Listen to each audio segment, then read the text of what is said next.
Okay, Mr. Lovenow.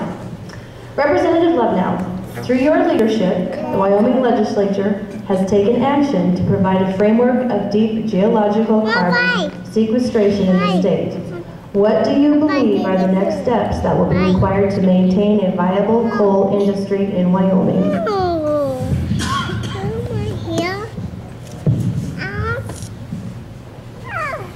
The biggest risk to the coal industry, right? We've provided the infrastructure, we've built the safety net so that if we have imposed carbon caps from Washington, D.C., we can still produce and market coal.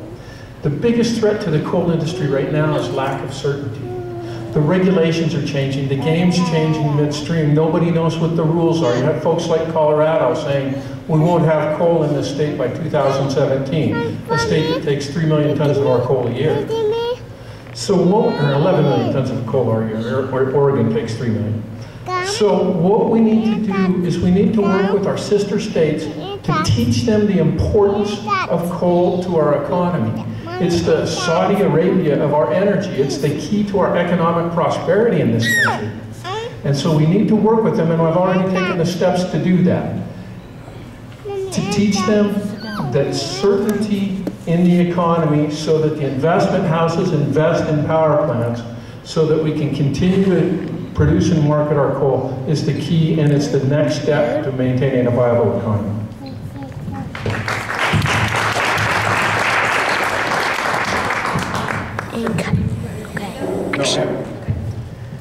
Well, coal. I just came from a coal mine just before I came here. It is many people's livelihood.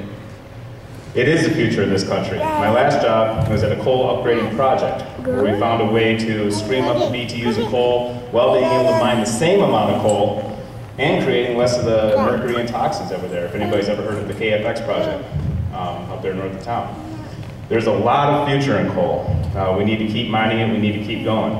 Now, if the Democrats keep the federal office after this election and Obama wins, okay, I expect and you can expect cap and trade to come out. I would say one of the first duties that we need to do in the state of Wyoming is to make a bill to deny the cap and trade for any companies that operate here in the state of Wyoming.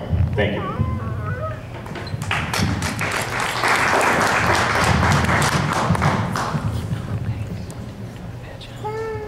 Okay, then again there, basically a person needs to keep the federal government out of it, whether they pass cap and trade or not. If a good, strong Republican base gets elected to federal office, cap and trade's dead. If the Democrats get in there, impose cap and trade, Wyoming can still fight it if they got the people down there with a will to fight it.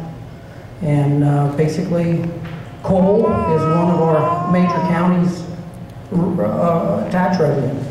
And a person can't lose it. And coal, they're always coming up with new ideas that is cleaning it up.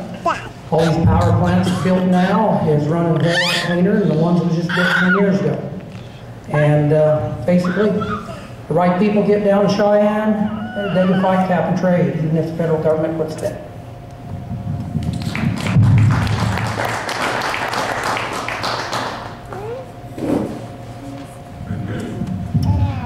Tom hit the nail on the head when he said that the biggest challenge facing the coal industry right now is the uncertainty. Regardless of the events of November, that may be a little more certain or a little less certain. We'll have to see.